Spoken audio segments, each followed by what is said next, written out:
We've always trusted our eyes. For thousands of years, we built our understanding of the universe on what we could see: stars twinkling, planets moving, the moon waxing and waning. But the cosmos doesn't play by our rules. And long before we realized it, the universe had already hidden most of itself. What if I told you that everything we've ever seen, every star, galaxy, cloud of gas, and burst of light, makes up less than 5% of what actually exists? The rest is something we can't touch, can't see, can't hold in our hands. But it's there, all around us.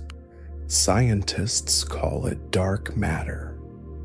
The name sounds ominous, but it's more of a placeholder, a way to describe a kind of mass we know must exist, even though we've never seen it directly. It doesn't glow. It doesn't absorb light. And yet, it bends space with its gravity. It was the galaxies that betrayed it. In the 1970s, astronomer Vera Rubin made a discovery that changed everything. She measured how fast stars orbited around the center of spiral galaxies, expecting the outer stars to move slower, just like the outer planets in our solar system. But they didn't. They moved too fast, as if something invisible was holding them in place. This something couldn't be made of normal atoms. It didn't emit light. It didn't block stars behind it. But it pulled on everything with gravity, as if every galaxy was wrapped in a halo of hidden mass. And not just galaxies, entire clusters of galaxies seem to weigh more than they should. Their gravitational pull is stronger than all the visible matter can explain. Something unseen is holding it all together.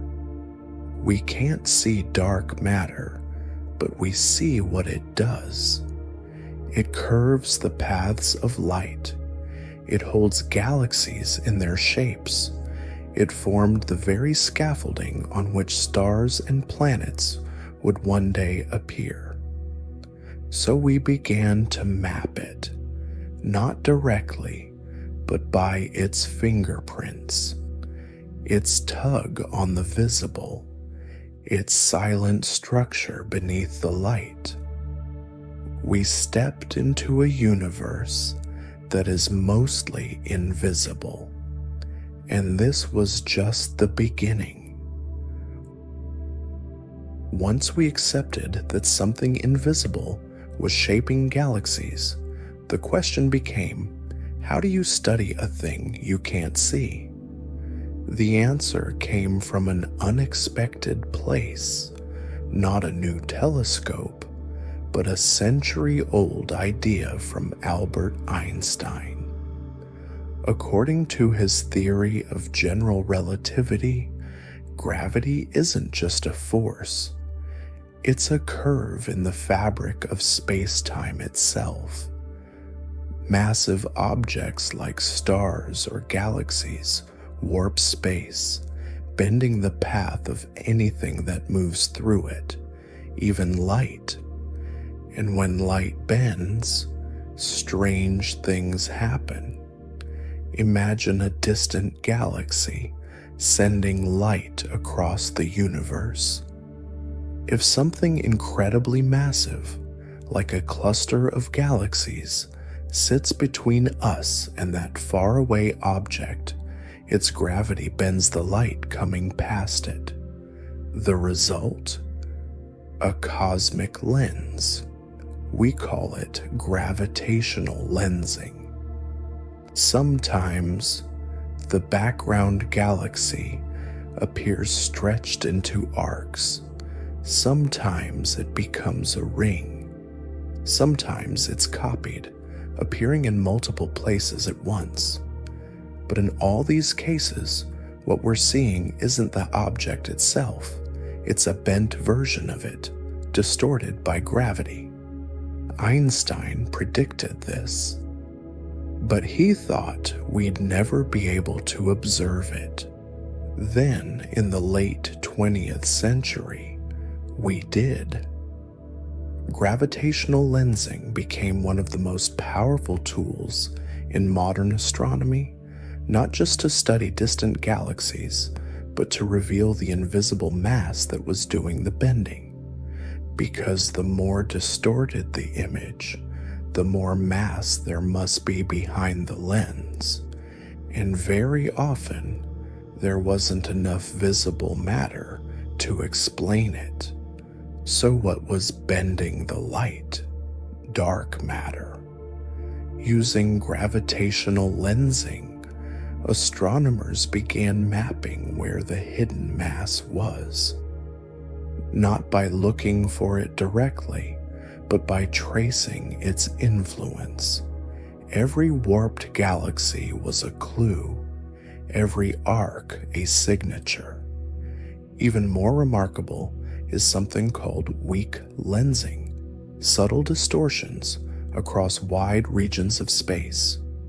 With enough data, scientists can build a statistical map of the universe's invisible structure, revealing the cosmic web that links galaxies together. In a strange twist, gravity, the thing we thought would hide the invisible, became the thing that made it visible. It turned space into a lens. It turned mass into a signature, and it gave us a way to see the bones of the universe. What we found next was that this web of gravity wasn't just everywhere, it was everything. When we look up at the night sky, we see stars scattered like grains of sand, random, isolated, endless. But zoom out far enough, far beyond the Milky Way, beyond nearby galaxies, past the local cluster, and a different picture begins to form. One that looks almost biological, a structure, a shape, a cosmic web. Galaxies are not scattered evenly across space. They gather in threads, massive filaments, stretching hundreds of millions of light years. Between these threads are voids, vast dark regions with almost nothing inside. The result is a universe that resembles a sponge, or the branching of neurons in the brain. This structure wasn't drawn by hand, it was carved by gravity, and at the heart of it is dark matter. In the early universe, shortly after the Big Bang, matter wasn't evenly spread. There were tiny fluctuations, denser spots where gravity pulled harder. These became the seeds. Over billions of years, dark matter gathered around them, amplifying their gravity, attracting more mass, forming filaments. Gas followed, then stars, then galaxies. The visible universe as we know it formed along the skeleton laid out by dark matter. Today, massive simulations, like those run on supercomputers at NASA or the Max Planck Institute, recreate the birth of this web. They start with just two things: dark matter and physics. And yet, after billions of simulated years, they reproduce something that looks astonishingly like the real universe. When telescopes like James Webb peer into the distant past, looking billions of years back, they see galaxies already forming along these filaments. Even then, the scaffolding was in place. But we didn't just discover the web, we began to trace it. Surveys like Sloan Digital Sky Survey, SDSS, mapped over 1 million galaxies in 3D. The results were breathtaking, not a flat sky, but a honeycomb with walls, strands, and empty bubbles. It turns out the universe is not a smooth expanse. It is structured, wired, woven together by gravity and time. And the blueprint wasn't made of stars. It was made of something invisible. Sometimes the universe whispers. Other times, it shouts. In 2007, astronomers studying data from a radio telescope in Australia found something they couldn't explain. It was a burst, a powerful spike in radio waves that lasted just a few milliseconds, but it carried the energy of hundreds of millions of suns. And then, just like that, it vanished. At first, many thought it was a glitch, a cosmic hiccup, an error in the system. But over time, more appeared, different telescopes, different parts of the sky, and always the same thing: a sudden, sharp blast of radio energy. So fast it was easy to miss. So powerful it couldn't be ignored. They became known as fast radio bursts, or FRBs. Each one comes from a different corner of the universe. Some are one-time events.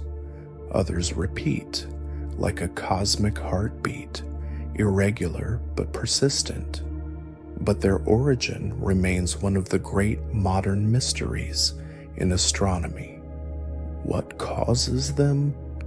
We've ruled out the mundane. No, they're not aliens. Probably. The leading theories involve neutron stars, incredibly dense stellar remnants, some with magnetic fields trillions of times stronger than Earth's. When these magnetars shift or crack under their own stress, they could release energy in a burst.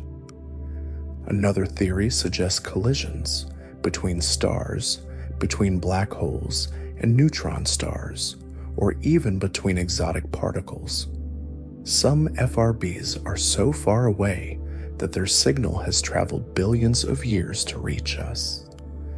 And that's part of what makes them so valuable, because as these signals travel, they pass through space, and not empty space, but space filled with plasma, gas, dust, and invisible mass.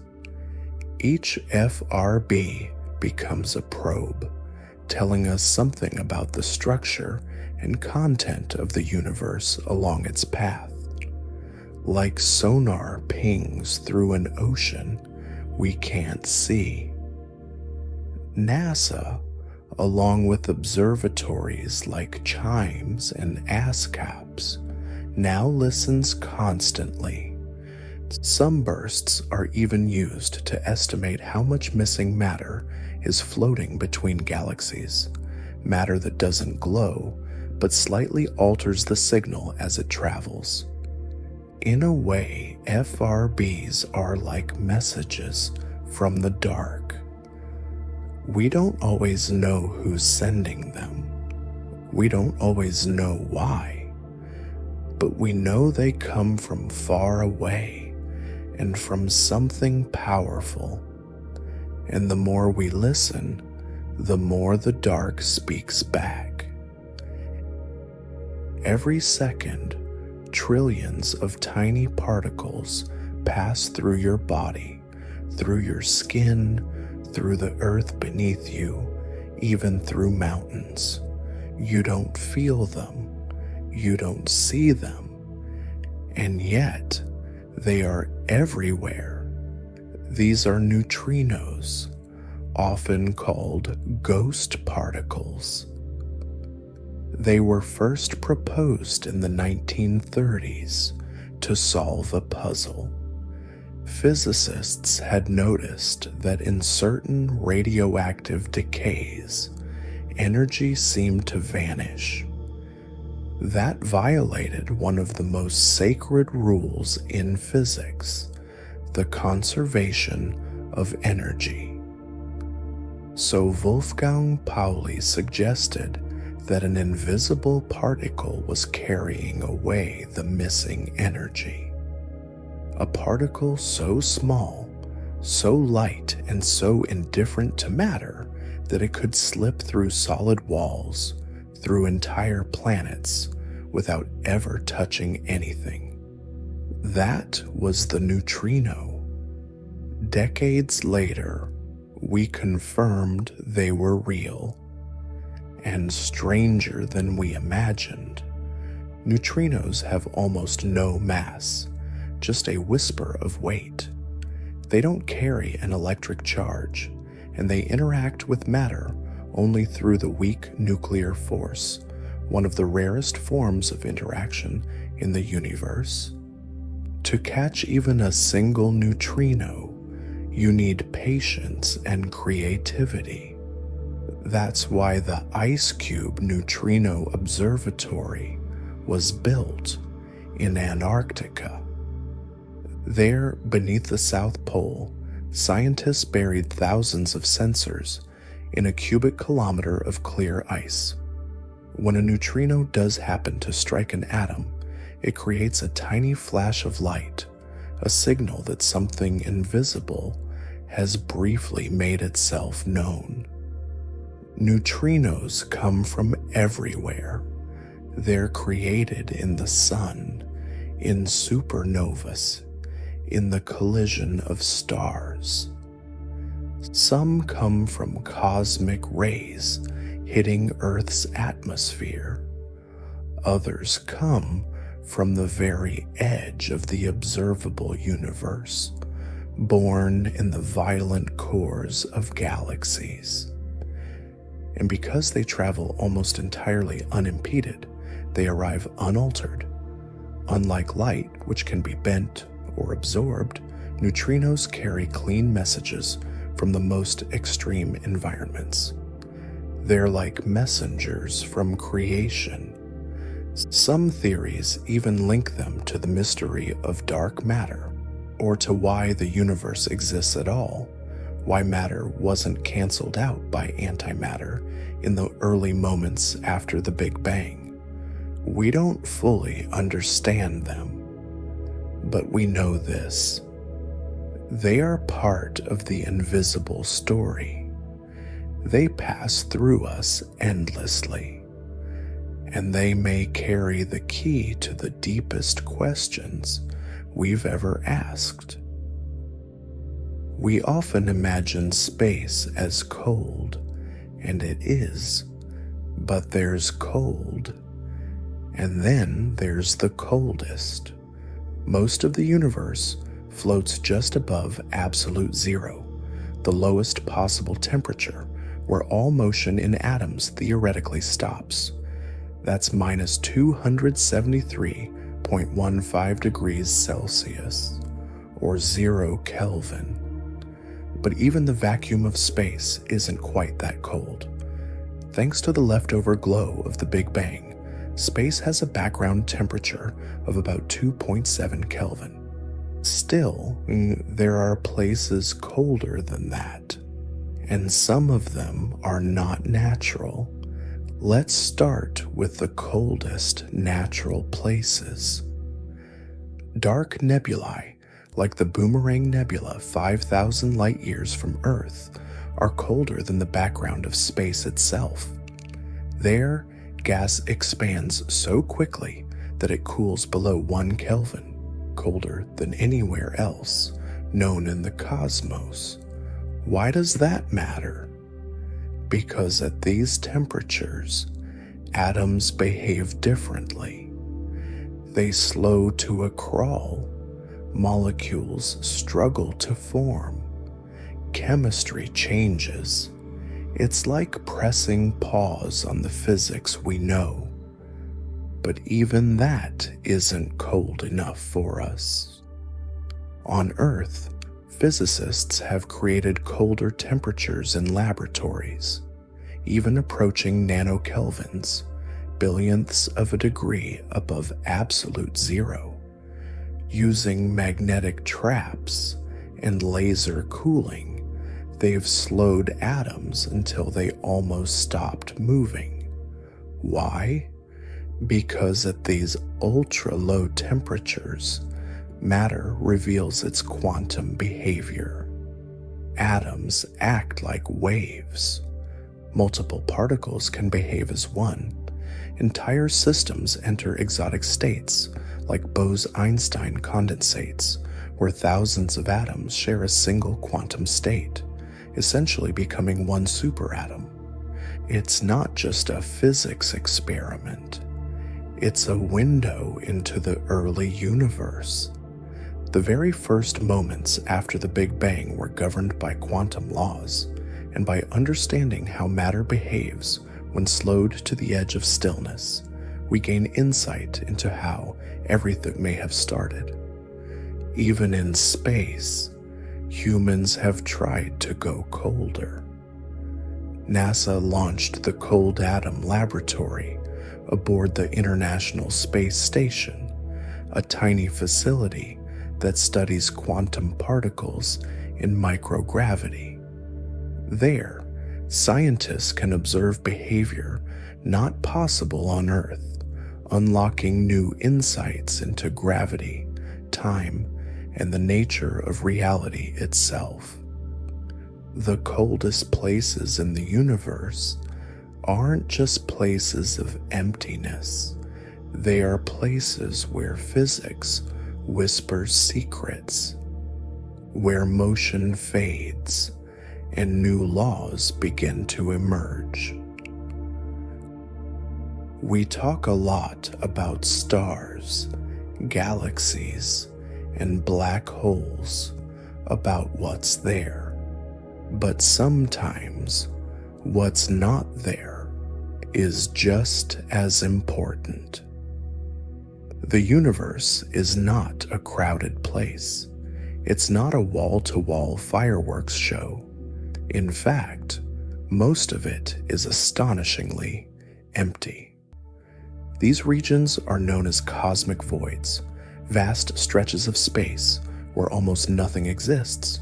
No galaxies, no stars, sometimes not even gas, just dark, quiet distance, and they are enormous. Some voids are hundreds of millions of light years across. To imagine them is to imagine silence, not just in sound, but in light, matter, motion. Entire galactic clusters sit around their edges, like cities bordering a desert no one has crossed.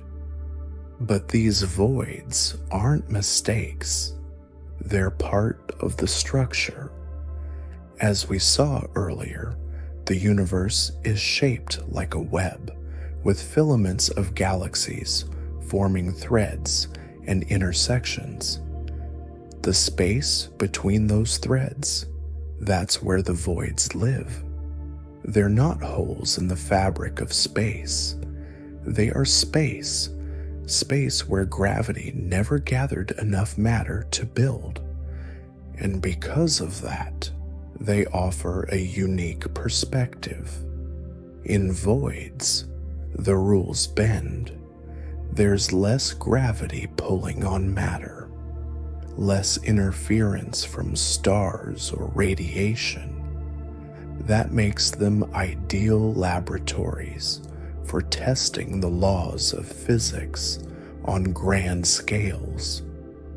Even the expansion of the universe behaves differently inside them, sometimes faster, sometimes slower. Some cosmologists believe voids could help explain dark energy, the mysterious force accelerating the universe's expansion. By observing how galaxies move around and inside voids, we might catch a glimpse of what's driving that cosmic push. Voids also offer clues about the early universe. Their size, shape, and distribution reflect how matter clumped, or didn't, after the Big Bang. Studying them is like looking at the negative space of creation, and in some cases, the emptiness is so extreme, it creates anomalies. One famous example is the cold spot in the cosmic microwave background, a region colder than expected, possibly linked to a massive void. Some speculate it might hint at something deeper, a flaw in our model of the universe, or even contact with something beyond it. In the end, cosmic voids remind us that the universe isn't made of just things. It's made of space between things. And sometimes that space is where the mysteries live. Imagine flipping a coin 1,000,000,000 times, and it lands on heads every single time. That's the kind of imbalance we're talking about when it comes to the early universe. Because when the universe began, in that first unimaginable instant after the Big Bang, it should have created equal parts of two things: matter and its twin, antimatter. For every electron, a positron. For every proton, an antiproton. They're mirror images, same mass, opposite charge. And when matter meets antimatter, they annihilate, releasing pure energy. So here's the problem. If the universe began with equal amounts of both, they should have canceled each other out. Everything should have turned into light. No galaxies, no stars, no planets, no us. And yet, here we are. Something tipped the balance. For every billion antimatter particles, there were 1,000,000,001 matter particles. And when all the pairs destroyed each other, that tiny surplus, just 1 in 1,000,000,000, is what remained. That one is everything. It's what formed every atom in your body, every tree, every mountain, every star. But we don't know why it happened. This puzzle, called the matter-antimatter asymmetry, is one of the deepest mysteries in physics.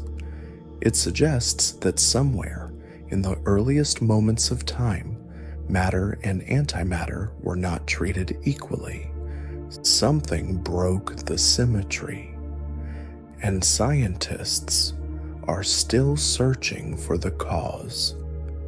Experiments like those at CERN's Large Hadron Collider or in underground neutrino detectors are hunting for clues. One theory, called CP violation, suggests that certain particles decay just a little bit differently than their opposites, just enough to create that imbalance. Others look to neutrinos, which might be their own antiparticles, a strange idea that could rewrite the rules of particle physics entirely. And still others wonder, is there a part of the universe where antimatter won? A mirror cosmos, invisible to us, separated by more than space, separated by history. We don't have the answer yet, but the fact that there is a question at all, that anything survived to ask it, is already a kind of miracle. We can't see them, not directly, not with most telescopes, not even with the sharpest eyes in the sky. And yet, we've found them, thousands of them, exoplanets, worlds orbiting other stars. How do you find something you can't see? You look for its shadow. In 1995, astronomers discovered the first confirmed planet outside our solar system, a giant, blistering hot world orbiting dangerously close to its star. Since then, we've found rocky planets, ocean worlds, gas dwarfs, and frozen giants, many nothing like anything we see around our sun.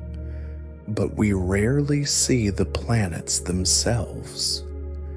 Instead, we detect what they do. The most common method is called the transit method. When a planet crosses in front of its star, as seen from Earth, it blocks a tiny fraction of the star's light, just a dip in brightness, sometimes less than 1%. But if it happens regularly, like clockwork, we can infer there's a planet there. And from that flicker, we can learn astonishing things. We can estimate the planet's size, its orbit, and even, in some cases, the composition of its atmosphere. When starlight passes through the edge of a planet's atmosphere, it changes slightly, leaving fingerprints of gases like hydrogen, water vapor, methane, or carbon dioxide. That's how we found K2-18b, a world more than 100 light-years away that shows hints of water vapor and perhaps even more complex chemistry. Other methods detect the wobble of stars, pulled by the gravity of orbiting planets, or use gravitational microlensing, where a planet's mass bends and magnifies background light like a lens in space. The James Webb Space Telescope is pushing this hunt further. With its sensitivity to infrared light, it can peer through dust, detect cooler planets, and even start building rough profiles of their atmospheres. And every new discovery raises the same question.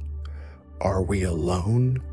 We don't know yet, but we know this. There are more planets than stars in the galaxy. And every time we catch a shadow, we're catching a possibility. Look up on a clear night and the stars seem endless. But in truth, there's a limit to how far we can see. A boundary, a horizon. Not because space ends, but because light takes time to travel, and the universe has only existed for about 13.8 billion years. That means the farthest light we can receive is light that's been traveling for 13.8 billion years. But here's the twist. Because the universe has been expanding, the most distant objects we can see today are actually about 46 billion light years away. That's the edge of the observable universe, a sphere around us filled with galaxies stretching nearly 93 billion light years across. Beyond that, we don't know. We can't know. Not yet. The light hasn't reached us, and in some cases, it never will. The fabric of space itself is stretching faster than light can cross it, meaning parts of the universe are slipping away, permanently beyond our reach. But even within that bubble, we can see astonishing things. The oldest light in the universe, the cosmic microwave background, is the afterglow of the Big Bang. It's not a reflection or a shadow. It's the actual light, cooled and stretched over billions of years. We see it in every direction, like the walls of a cosmic cave. And then there are galaxies, tiny smudges of red on deep field images taken by James Webb or Hubble. These are not close. They are not even recent. Some of them formed just a few 100 million years after the Big Bang. We're not seeing them as they are, but as they were. Ancient light arriving now, a delayed message from the dawn of time. And the farther we look, the younger the universe appears. So what lies beyond the edge? More galaxies? An infinite expanse? A loop? A wall? Something we can't even imagine? We don't know. All we can do is look deeper, build better instruments, and follow every faint photon to its source. Because when we stare at the edge of the observable universe, we are not just looking far away, we are looking back in time. Galaxies are not peaceful islands. They are giants in motion, and sometimes they collide. Over billions of years, galaxies don't just drift. They fall toward one another, pulled by gravity across unimaginable distances. When they meet, it's not a gentle encounter. One devours the other. This is called galactic cannibalism. It happens more often than you might think. In fact, the Milky Way, our own galaxy, has been eating smaller galaxies for billions of years. Evidence lies in the form of stellar streams, long trails of stars pulled from shredded dwarf galaxies, still orbiting the Milky Way like ghostly fingerprints. And it's not finished.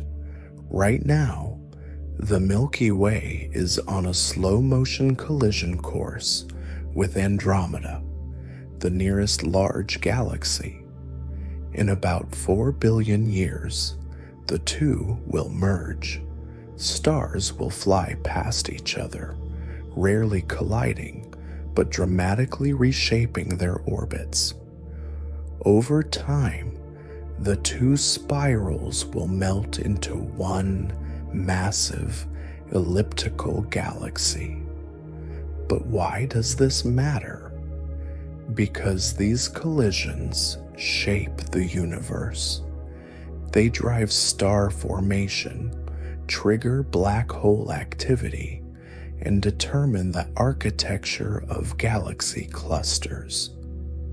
Without them, the cosmos would be quieter and far less complex. In some cases, the smaller galaxy is completely absorbed. In others, remnants survive, distorted cores, tidal tails, or regions of intense starbirth known as starburst galaxies. Sometimes, even the central black holes of merging galaxies collide. These events are so violent they send out gravitational waves, ripples in space-time now detectable by observatories like LIGO and Virgo. And these aren't ancient relics. They're happening now. The Magellanic Clouds, two dwarf galaxies orbiting the Milky Way, are being stretched and stripped by our galaxy's pull. Eventually, they too may be swallowed.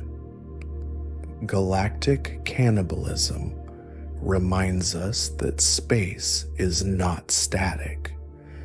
It's a realm of motion, tension, and slow violence.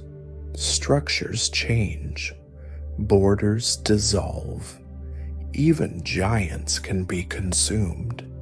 It's not destruction for its own sake. It's transformation on a cosmic scale. And every time galaxies merge, the universe becomes a little more tangled and a little more alive. They're supposed to be anchors, massive, immovable, sitting at the center of galaxies, pulling everything inward. But what if a black hole moves? Not drifts, not orbits, but launches itself through space. It sounds impossible, and yet astronomers have found black holes doing just that, hurtling through galaxies, trailing stars, and gas like cosmic cannonballs. These are called recoiling black holes, and they're among the strangest consequences of cosmic collisions. Here's how it works. When two black holes spiral into each other, like those at the centers of merging galaxies, they don't just combine, they send out gravitational waves. And if the waves aren't emitted symmetrically, if the black holes are spinning differently or have unequal mass, the resultant wave kicks the merged black hole hard. In some cases, fast enough to escape the galaxy entirely. We're talking speeds of several thousand kilometers per second, enough to outpace the gravitational grip of a galaxy that spans hundreds of thousands of light years. Imagine that. A black hole, millions of times more massive than the sun, flung into intergalactic space. Invisible, except perhaps for the trail it leaves behind, a jet of light or a cloud of torn stars. But even within galaxies, black holes can wander. Some galaxies show signs of off-center cores, where the expected supermassive black hole isn't at the center, but offset by tens of thousands of light years. Others contain multiple black holes, evidence of previous mergers where the cores haven't yet settled. Those wandering giants affect more than just their immediate surroundings. They can stir star formation, distort orbits, and even impact the evolution of galactic structure. And then there's the question, how many are out there, roaming? We might never know, because without feeding, without a disk of glowing matter, a black hole is invisible, undetectable, unless it crosses paths with something else. But just knowing they're out there, these silent travelers, flung from violent beginnings, adds a new layer to our understanding. Black holes don't always sit still. Sometimes they run. They don't look like galaxies. They're not supernovas, and they don't fit any known category. They're just rings, glowing radio bright circles floating in the sky, massive, mysterious, and totally unexpected. These are called odd radio circles, or ORCs, a term as strange as the phenomenon itself. The first ORC was discovered in 2019 by a team of astronomers using an Australian radio telescope. It appeared as a perfect circle, several arc minutes wide, larger than the full moon, but invisible in optical light. It only showed up in radio wavelengths. At first, scientists thought it might be an artifact, a glitch in the data. But then they found another, and another, and another. Each one was a huge, faint halo. Some surrounded distant galaxies. Others floated seemingly alone. They weren't supernova remnants, too large, not galaxy clusters, too round, not lensing effects. The light wasn't bent. They were just there. Each ORC spans hundreds of thousands of light years, maybe more. Some appear to have a galaxy at their center, others don't. Some have irregularities, but most are shockingly symmetrical, a trait that only deepens the mystery. So what could they be? One theory suggests they're the result of massive explosions, perhaps from supermassive black holes suddenly releasing jets of energy in all directions, like a shock wave. If that's true, we might be seeing the echo of ancient activity, a bubble still expanding through intergalactic space. Another idea proposes a galactic collision or merger where violent interactions sent matter outward in a vast circular front, still glowing in radio light long after the dust has settled. Or maybe there's something entirely new, something we haven't modeled yet, something our instruments are only just now catching. A new kind of cosmic structure. That's the beauty and frustration of the invisible universe. Sometimes it gives us shapes without explanations, and we're left to wonder what drew them.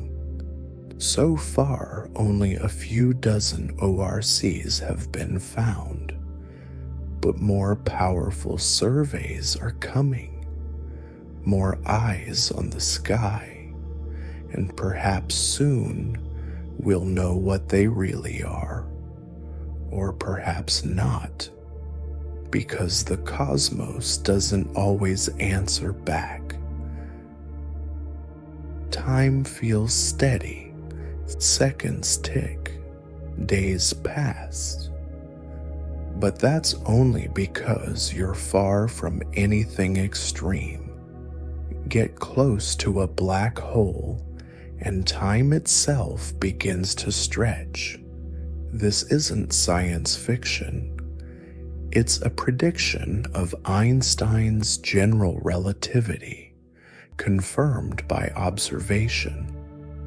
The stronger the gravitational field, the slower time runs, at least as seen by someone farther away.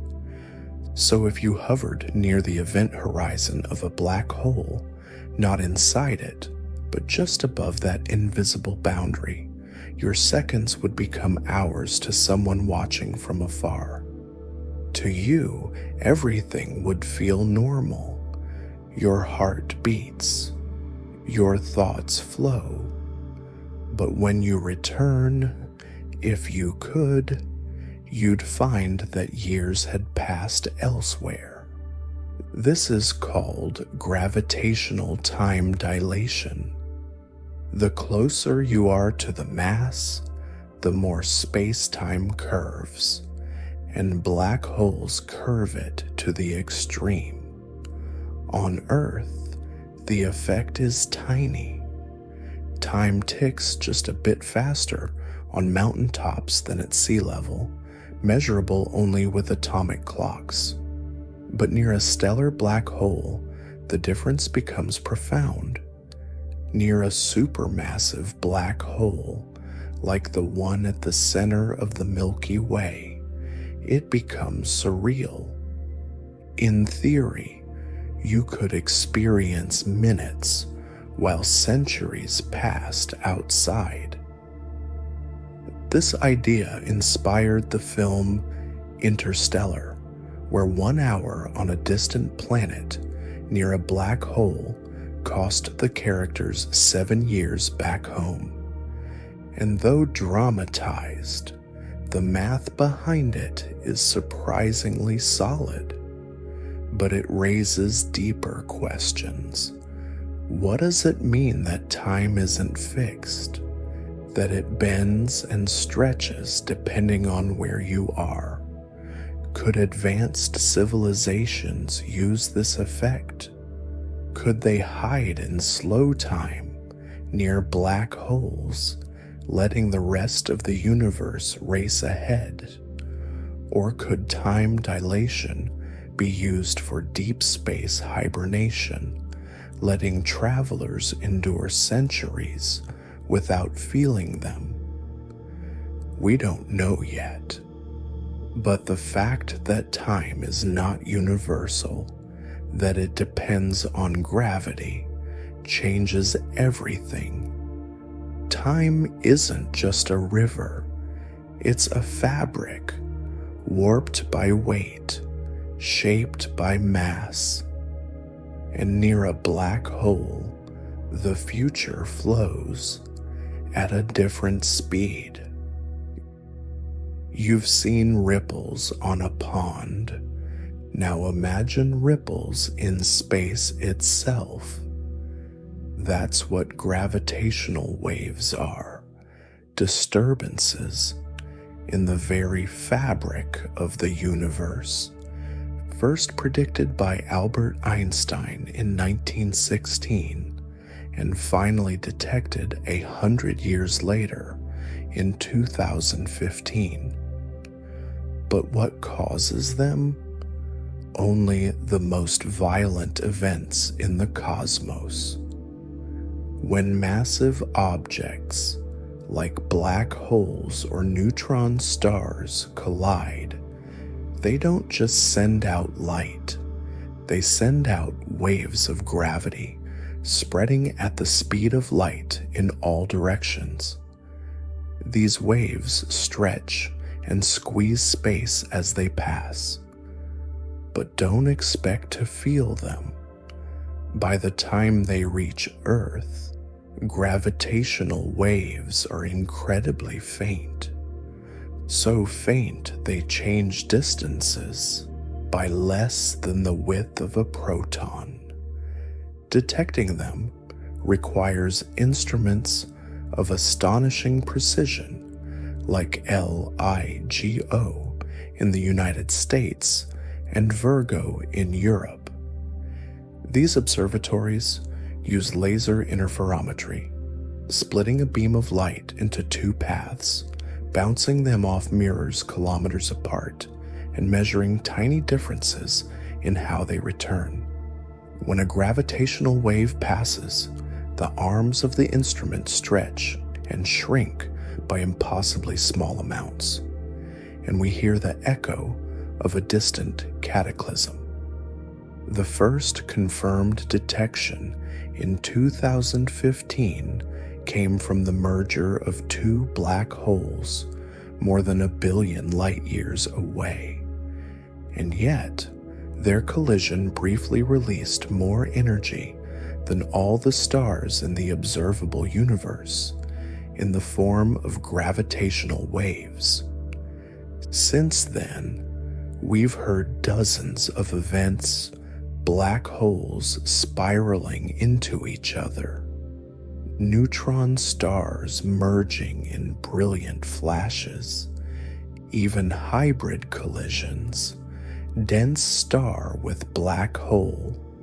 Each one tells a story light can't, because gravitational waves pass through matter undisturbed. They let us see deep inside dense, dark events that would otherwise be hidden. And the future, projects like LISA, a space-based gravitational observatory, aim to detect even lower frequency waves. These could reveal the mergers of supermassive black holes, the vibrations of the early universe, or even exotic objects we haven't imagined. We are no longer just looking at the sky, we are listening to it. And in those whispers of stretched space, the universe speaks a language older than light. They're everywhere, flowing through your body, through the earth, through the walls. Right now, trillions of them are passing through you, unnoticed. They don't glow. They don't stop. They don't care. These are neutrinos, often called ghost particles. They were first proposed in the 1930s to explain missing energy in radioactive decay.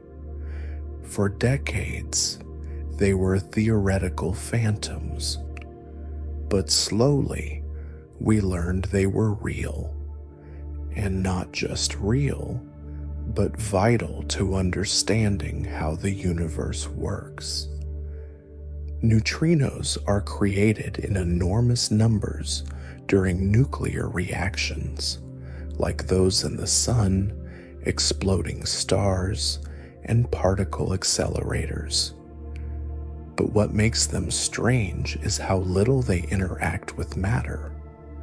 A neutrino could pass through a light year of lead and not touch a single atom. That makes them hard to detect, but not impossible. Deep underground, inside facilities like Super Kamiokande in Japan or Ice Cube in Antarctica, scientists watch for the rare moments when a neutrino does interact, usually producing a tiny flash of light.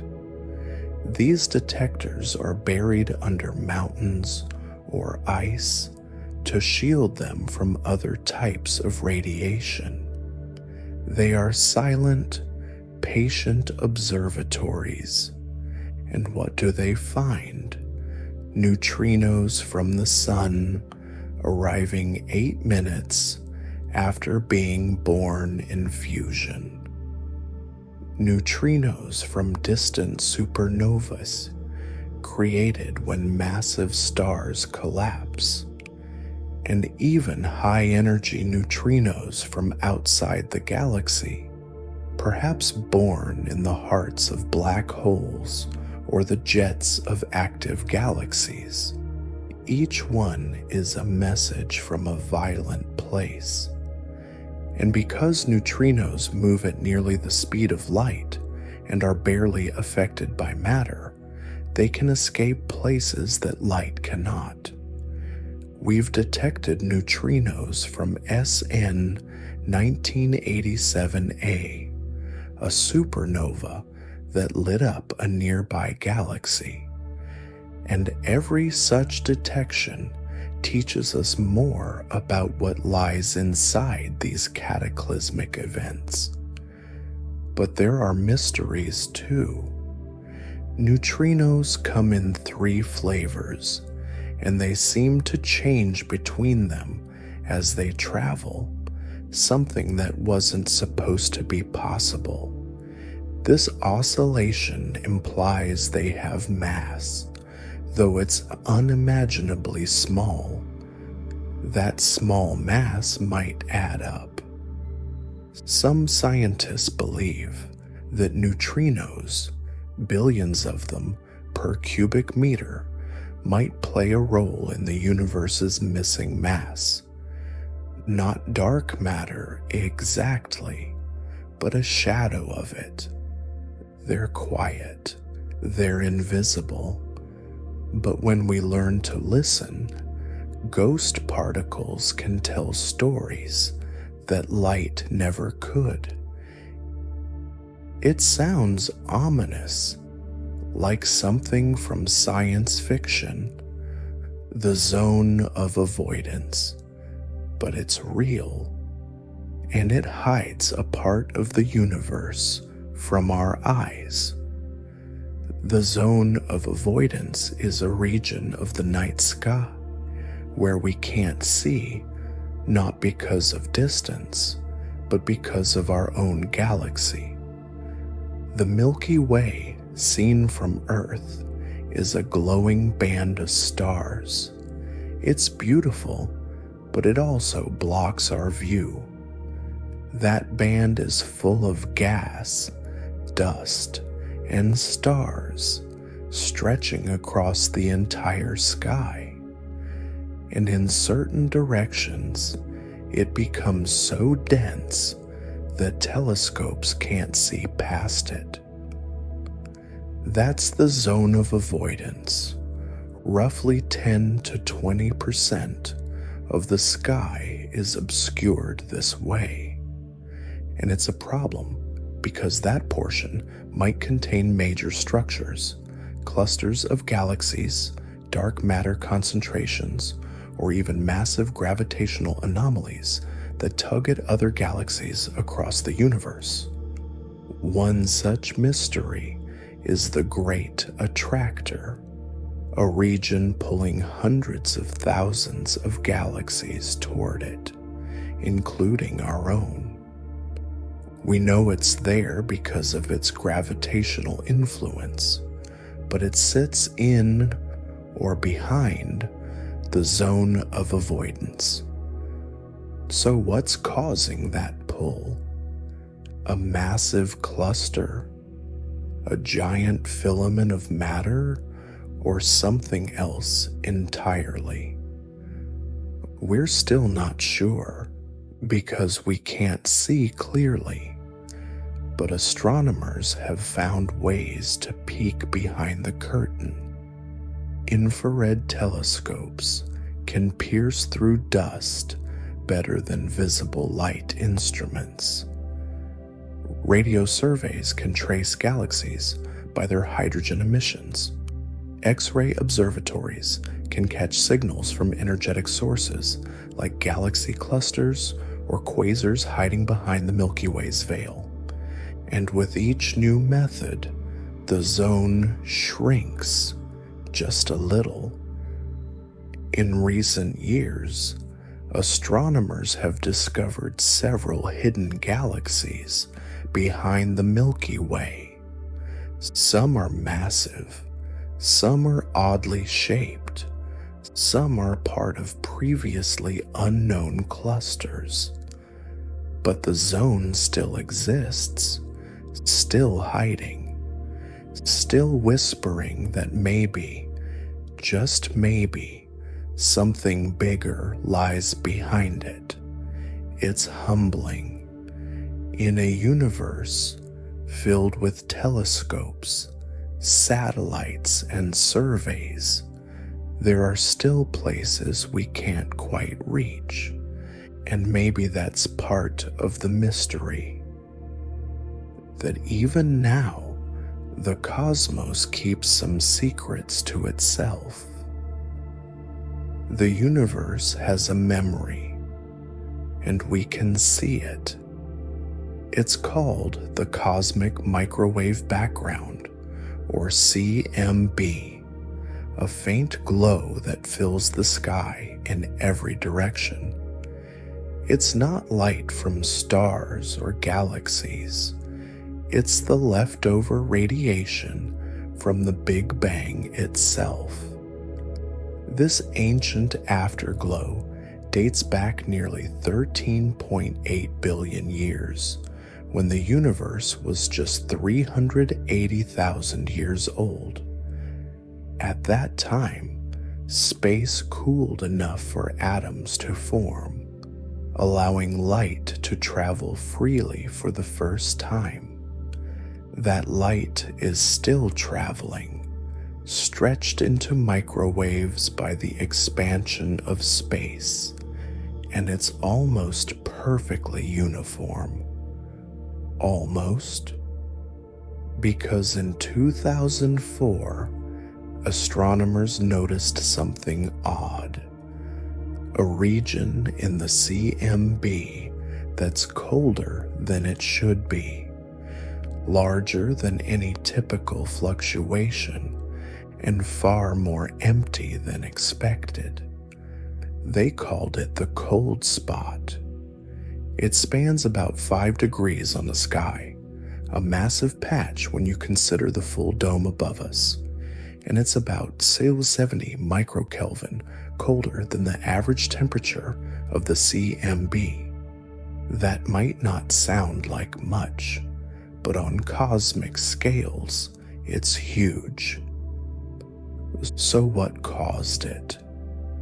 One explanation is a supervoid, a vast region of space with fewer galaxies, fewer clusters, less matter overall. If light from the early universe passed through such a void, it would lose energy, arriving slightly colder. But the void doesn't fully explain the depth of the cold spot. And some argue it's too large to be just a statistical fluke. So, what else? One idea, controversial but intriguing, is that the cold spot might be a bruise, a mark left from when our universe collided with another in a kind of multiverse scenario. A universe bumping into ours during the inflationary phase, distorting the cosmic background. Is that science fiction? Maybe, but it's consistent with some inflationary models, and it reminds us how much we don't know about the beginning. The cold spot remains one of the most puzzling features in modern cosmology. Not bright, not loud, just colder. A quiet anomaly in a sea of warmth.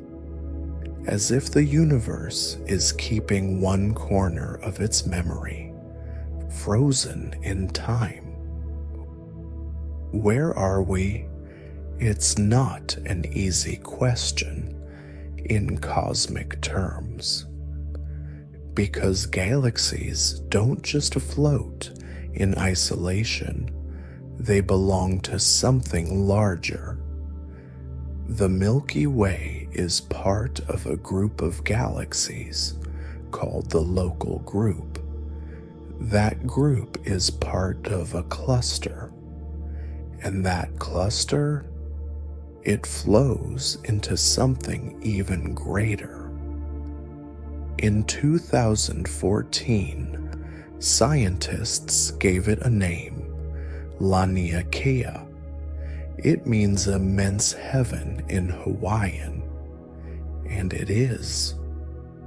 The Laniakea supercluster is an enormous structure, more than 500 million light-years across. It contains over 100,000 galaxies, all interconnected by gravity and motion.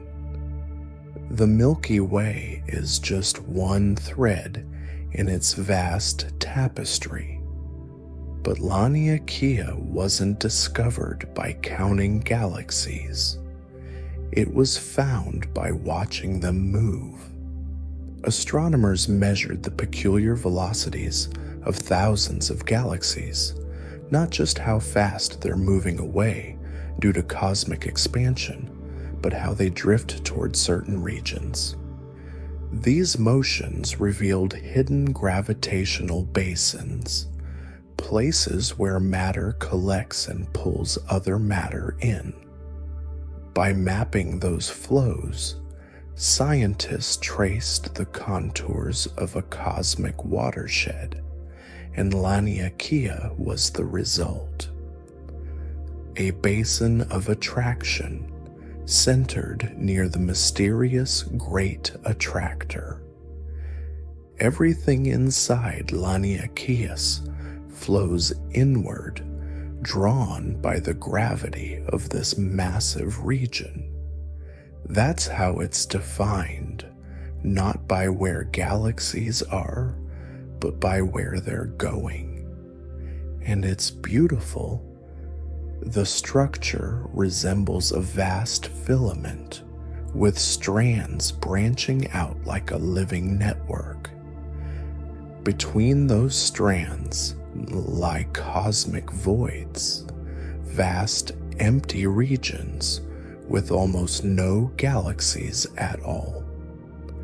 Together, they form what we now call the cosmic web. Our solar system orbits a star in a spiral arm of the Milky Way. The Milky Way is in the local group. The local group is in the Virgo cluster, and the Virgo cluster is in Laniakea. We are, quite literally, part of an immense heaven. But Laniakea is not the whole story. Beyond its borders lie other superclusters, and all of them, together, drift through space, perhaps toward another great attractor, perhaps just expanding with the fabric of the universe. It humbles us to realize that our galaxy is a speck in a cluster, inside a stream of galaxies, inside a structure so vast we only just learned its name. Black holes usually come from stars. Massive stars burn bright, collapse, and leave behind darkness. But what if some black holes are older than stars themselves? That's the idea behind primordial black holes, mysterious objects that might have formed in the first moments after the Big Bang. In those early fractions of a second, the universe was hot, dense, and wildly unstable. Quantum fluctuations rippled through the infant cosmos, and in rare spots, those fluctuations may have concentrated enough mass in tiny volumes of space to collapse into black holes, no stars required. These black holes wouldn't be large. Many would be microscopic, but some might be massive enough to survive to this day, quietly floating through space, nearly impossible to detect. And yet, they might explain some of our biggest cosmic mysteries.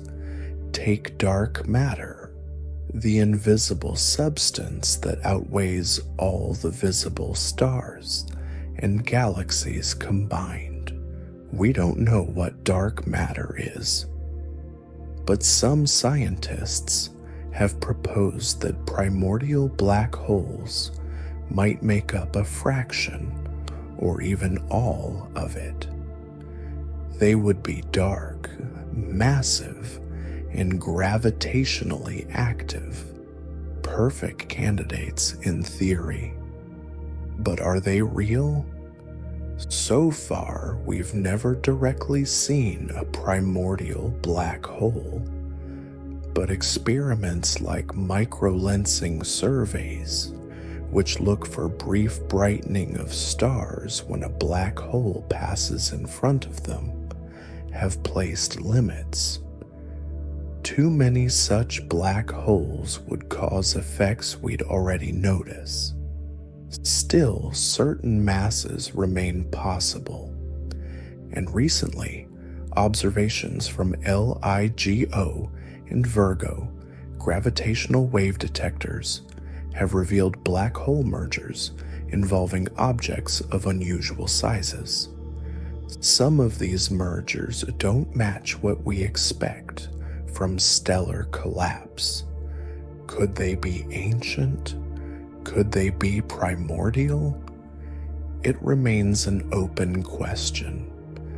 But if even a handful of primordial black holes exist, they would be the oldest stable structures in the universe, survivors from a time before light, before atoms, before structure, tiny relics of chaos, time capsules of the very beginning.